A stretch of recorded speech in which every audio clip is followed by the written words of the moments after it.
17 বছর যাবৎ সঠিকভাবে ভোট দিতে পারে নাই। তারা ভোট দিতে চায়, জনগণের ভোটের অধিকার কেড়ে নিয়েছে আওয়ামী লীগ, আওয়ামী লীগ এই স্বৈরাচার, ফলে তারা বিদায় নিয়েছে। এখন অন্তর্বর্তীকালীন সরকার একজন বরেণ্য ব্যক্তি, আমরা সকলে মিলে আলোচনার মাধ্যমে তাকে আমরা আপনার দায়িত্ব দিয়েছি একজন অভিভাবক হিসাবে, প্রধান উপদেষ্টা হিসাবে।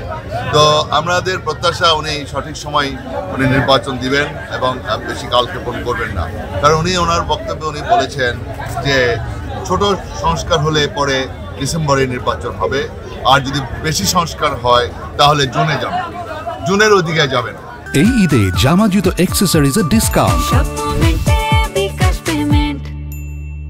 সুতরাং আমরা বেশি সংস্কার চাই না, সংস্কার একটা চলমান প্রক্রিয়া। আমরা বারবার বলেছি সংস্কার আমাদের প্রস্তাব অনেক আগেই আমরা দিয়েছি, আমাদের ভারপ্রাপ্ত চেয়ারম্যান জনাব তারেক রহমান সাহেব সংস্কারের প্রস্তাব আগেই দিয়েছে 31 দফা। সুতরাং সংস্কার একটা চলমান প্রক্রিয়া, সংস্কারের নামে আপনি কালক্ষেপণ করতে পারবেন না। 5 বছর ধরে 6 বছর 10 বছর ধরে আপনি সংস্কার করবেন, নির্বাচন হবে না, এটা হতে পারে না। সুতরাং একটা গণতান্ত্রিক প্রতিষ্ঠান গড়ে তুলতে হলে নির্বাচনের বিকল্প নেই। সেই জন্য গণতান্ত্রিক প্রতিষ্ঠান আওয়ামী লীগ ধ্বংস করে দিয়েছে। ইমিডিয়েট জাতীয় নির্বাচন দরকার, জনগণের ভোটের অধিকার ফিরিয়ে দেওয়ার জন্য, আইনের শাসন কায়েম করার জন্য, আইন শৃঙ্খলা ঠিক রাখার জন্য, দেশে বিনিয়োগ, বিদেশি বিনিয়োগ সবকিছু স্থাপন করার জন্য, অর্থনৈতিক চাকা ঘোরার জন্য একটা জাতীয় নির্বাচন অবিলম্বে প্রয়োজন।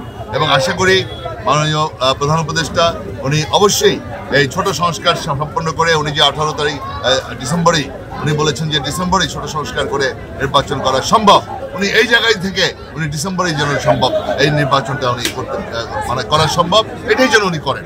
এর কোনো বিকল্প নাই, স্থানীয় নির্বাচন জাতীয় নির্বাচনের আগে হতে পারে না। ঠিক 17টি বছর আওয়ামী লীগ প্রত্যেকটা ইনস্টিটিউশন ধ্বংস করে দিয়েছে।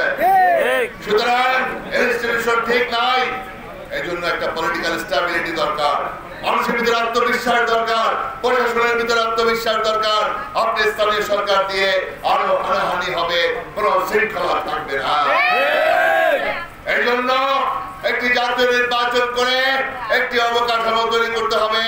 আমাদের শেখ হাসিনা 17 বছর ধ্বংস করে দিয়েছে, একটি ইনস্টিটিউশন, ডেমোক্রেটিক ইনস্টিটিউশন তৈরি করতে হবে, একটি সুন্দর একটা পরিবেশ তৈরি করতে হবে, প্রশাসনকেও ঢেলে সাজাতে হবে।